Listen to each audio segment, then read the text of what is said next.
ನಮಸ್ಕಾರ ಸ್ನೇಹಿತರೆ, ನಾನು ನಿಮ್ಮ ಪ್ರೀತಿಯ ಲತಾ ನವೀನ್. ಎಲ್ಲರೂ ಕೂಡ ಹೇಗಿದ್ದೀರಾ? ಚೆನ್ನಾಗಿದ್ದೀರಾ ಅಂತ ಭಾವಿಸ್ತೀನಿ. ನಾನು ಕೂಡ ಚೆನ್ನಾಗಿದ್ದೀನಿ. ಸೊ ನೀವೆಲ್ಲರೂ ಕೂಡ ಚೆನ್ನಾಗಿದ್ದೀರಾ ಅಂತ ಭಾವಿಸ್ತಾ ವಿಡಿಯೋನ ಸ್ಟಾರ್ಟ್ ಮಾಡ್ತಾ ಇದ್ದೀನಿ. ಇವತ್ತು ನಾನು ನಿಮಗೆ ಗೃಹಲಕ್ಷ್ಮಿ ಯೋಜನೆಯ ಒಂದು ಅಪ್ಡೇಟ್ ಕೊಡೋಣ ಅಂತ ಬಂದಿದ್ದೀನಿ.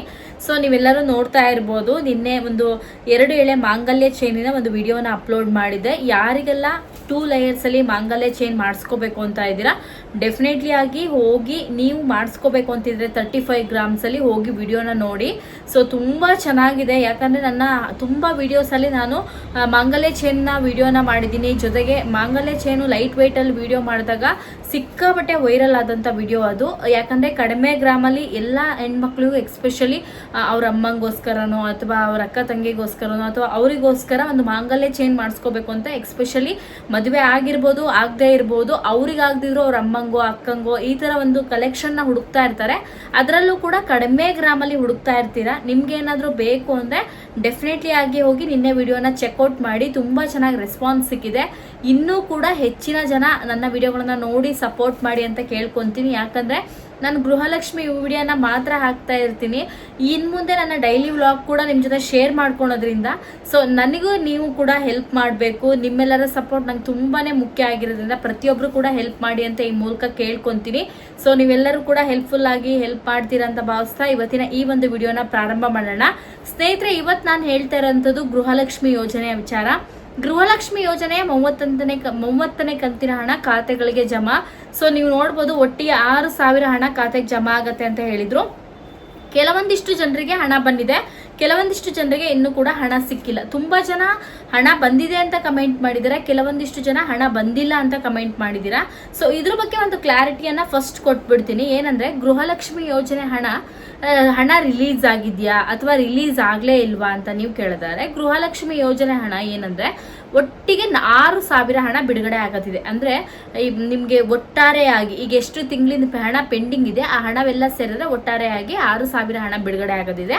ಆದರೆ ಇಲ್ಲಿ ಹಣ ಬಿಡುಗಡೆ ಆಗಿರೋದು ಬರೀ 2,000 ರೂಪಾಯಿ ಅಷ್ಟೇ ಬಿಡುಗಡೆ ಆಗಿದೆ.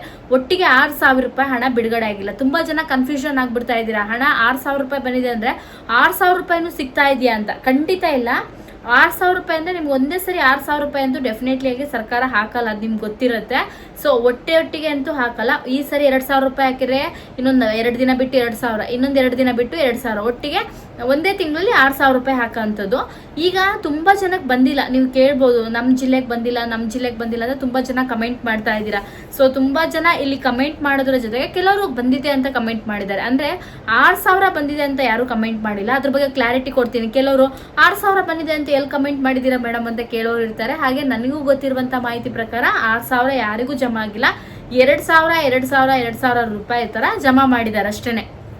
ಇದು ಯಾವಾಗ ಬರುತ್ತೆ? ಇನ್ನು 2 ದಿನಗಳಲ್ಲಿ ಹಣವನ್ನು ಹಾಕ್ತೀವಿ ಅಂತ ರಾಜ್ಯ ಸರ್ಕಾರನೇ ಹೇಳಿತು.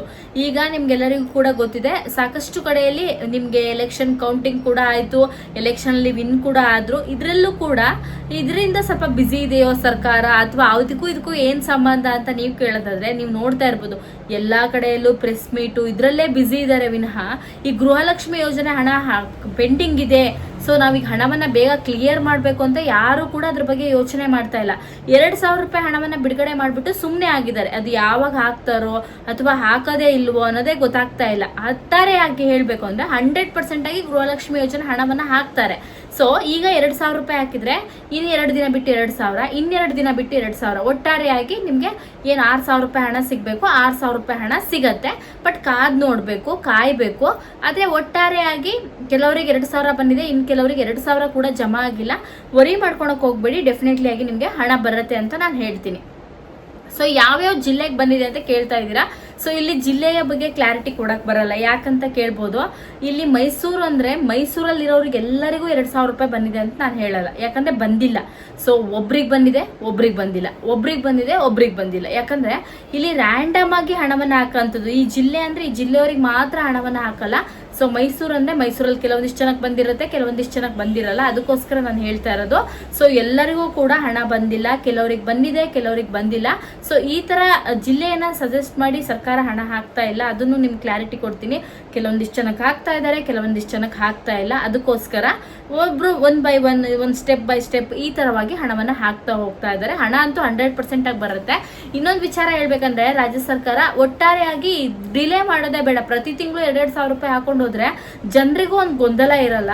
ಯಾಕಂದ್ರೆ ಇವ್ರು ಈ ತಿಂಗಳು ಹಾಕಿದ್ರೆ ಇನ್ನೊಂದ್ 2 ತಿಂಗಳು ಹಾಕಲ್ಲ, ಇನ್ನೊಂದ್ 2 ತಿಂಗಳು ಹಾಕಿದ್ರೆ ಮತ್ತೊಂದ್ 2 ತಿಂಗಳು ಹಾಕಲ್ಲ. ಈ ತರ ಮಾಡೋದ್ರಿಂದ ಜನರಿಗೂ ಏನಾಗ್ಬಿಡುತ್ತೆ, ಸೊ ಏನಪ್ಪಾ ಇದು ಹಾಕ್ತಾರೋ ಇಲ್ವೋ ಅಥವಾ ಹಣ ಬರುತ್ತೋ ಇಲ್ವೋ, ನಾವು ವೋಟ್ ಹಾಕ್ಬಿಟ್ಟು ಏನಾದ್ರು ತಪ್ಪು ಮಾಡಿದ್ವಾ ಅನ್ನೋದು ಅವ್ರಿಗೆ ಮೈಂಡಿಗೆ ಬಂದ್ಬಿಡತ್ತೆ. ಯಾಕಂದ್ರೆ ಜನರಿಗೂ ಕೂಡ ಈಗ ಎಲ್ಲ ಸೂಕ್ಷ್ಮತೆಗಳನ್ನ ಗಮನಿಸ್ತಾ ಇದ್ದಾರೆ ಜನನು. ಸೊ ಯಾವ ಸರ್ಕಾರ ಏನ್ ಮಾಡ್ತಾ ಇದೆ, ಯಾರು ಏನ್ ಮಾಡ್ತಾ ಇದ್ದಾರೆ, ಸೊ ನಮ್ಗೆ ಯಾಕೆ ಹಣ ಆಗ್ತಾ ಇಲ್ಲ, ವೋಟ್ ಹಾಕೋಕ್ಕಿಂತ ಮುಂಚೆ ಪ್ರತಿ ತಿಂಗಳು ಹಣ ಬರುತ್ತೆ ಅಂದ್ರೆ ಈಗ ವೋಟ್ ಹಾಕಾಯ್ತು, ಹಣ ಕೂಡ ಬಂದಿದೆ, ನಮ್ಗೆ ಇನ್ ಯಾಕೆ ಕರೆಕ್ಟಾಗಿ ಹಣ ಹಾಕ್ತಿಲ್ಲ, 1-2 ತಿಂಗಳು ಸರಿಯಾಗಿ ಹಾಕ್ಬಿಟ್ರು ಆಮೇಲೆ ಹಣನೇ ಆಗ್ತಿಲ್ಲ ಅಂತ ಬೇಜಾರು ಕೂಡ ಮಾಡ್ಕೊಂಡಿದ್ದಾರೆ. ಕಾಂಗ್ರೆಸ್ ಸರ್ಕಾರ ಇದನ್ನ ಖಂಡಿತವಾಗ್ಲೂ ನಡ್ಸ್ಕೊಂಡು ಹೋಗ್ಬಾರ್ದು ಅನ್ನೋದು ನನ್ನ ಉದ್ದೇಶ. ಯಾಕೆ ಅಂತ ನೀವು ಕೇಳಿದ್ರೆ, ಈ ತರ ಮಾಡೋದ್ರಿಂದ ನೆಕ್ಸ್ಟ್ ಏನು ಎಲೆಕ್ಷನ್ ಬರುತ್ತೆ ಅವಾಗ ಜನರು ಓಟ್ ಹಾಕಕ್ಕೆ ಕೂಡ ಯೋಚನೆ ಮಾಡ್ತಾರೆ. ಪ್ರತಿ ತಿಂಗಳು ನಮ್ಗೆ ಏನು 2,000 ಅಂತ ಹೇಳಿದಾರೋ ಆ 2,000ನ ಕರೆಕ್ಟಾಗಿ ಕೊಡ್ತಾ ಹೋಗ್ಬೇಕು ಅನ್ನೋದು ನನ್ನ ಉದ್ದೇಶ. ಅಕಸ್ಮಾತ್ ಏನೋ ಈ ತಿಂಗಳು ಕೊಡೋಕ್ಕಾಗಿಲ್ವಾ ಅದನ್ನ ಜನರಿಗೆ ಕರೆಕ್ಟಾಗಿ ಕ್ಲಾರಿಟಿ ಕೊಡಬೇಕು, ಅಥವಾ ಈ ತಿಂಗಳು ಹಣ ಬರ್ತಾ ಇಲ್ಲ ಸೊ ನೆಕ್ಸ್ಟ್ ಮಂತ್ 2 ಕೂಡ ಕ್ಲಿಯರ್ ಮಾಡ್ತೀವಿ ಅಂತ. ಇದು 2 ತಿಂಗಳು 3 ತಿಂಗಳು ಪೆಂಡಿಂಗ್ ಇಟ್ಕೊಳೋದ್ರಿಂದ ಹಣ ಏನಾಗ್ಬಿಡುತ್ತೆ ಅಂದ್ರೆ ಜನರಿಗೂ ಕೂಡ ಒಂದು ಗೊಂದಲ ಆಗುತ್ತೆ, ಅಥವಾ ನಾವು ನೆಕ್ಸ್ಟ್ ವೋಟ್ ಹಾಕ್ಬೇಕಾ ಬೇಡವಾ ಅನ್ನೋದು ಒಂದು ಅವರಿಗೂ ಕೂಡ ಡಿಸಪಾಯಿಂಟ್ ಆಗುತ್ತೆ ಅನ್ನೋದು ನನ್ನ ಉದ್ದೇಶ. ನಿಮ್ಗೆ ಏನ್ ಅನ್ಸುತ್ತೆ ಅನ್ನೋದು ಹೇಳಿ.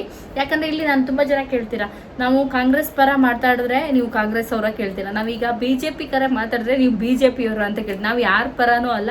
ಸೊ ಎಲ್ಲರಿಗೂ ಕೂಡ ಮಾತಾಡೋ ಹಕ್ಕಿದೆ, ಎಲ್ಲರೂ ಕೂಡ ಮಾತಾಡ್ಬೋದು.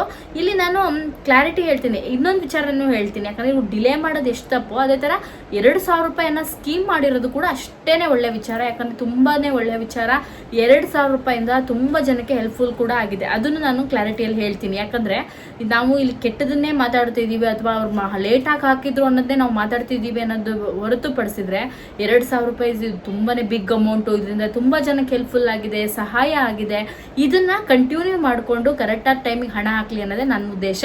ಸೊ ನಿಮ್ಗೆ ಏನು ಅನಿಸ್ತು ಅಂತ ಕಮೆಂಟ್ ಮಾಡಿ. ವಿಡಿಯೋ ಇಷ್ಟ ಆದರೆ ಲೈಕ್ ಮಾಡಿ. ಹಾಗೆ ನನ್ನ ಹಿಂದಿನ ವಿಡಿಯೋನ ನೋಡ್ತಾ ಇದ್ದವರು ದಯವಿಟ್ಟು ಹೋಗಿ ನೋಡಿ ಸಪೋರ್ಟ್ ಮಾಡಿ ಅಂತ ಹೇಳ್ತಾ, ದಯವಿಟ್ಟು ನನ್ನ ಚಾನಲ್ನ ಸಬ್ಸ್ಕ್ರೈಬ್ ಮಾಡಿಕೊಂಡು ಮುಂದಿನ ವಿಡಿಯೋದಲ್ಲಿ ಮತ್ತೊಮ್ಮೆ ಸಿಗೋಣ. ನಿಮ್ಮೆಲ್ಲರಿಗೂ ಕೂಡ ಧನ್ಯವಾದಗಳು. ನಮಸ್ಕಾರ.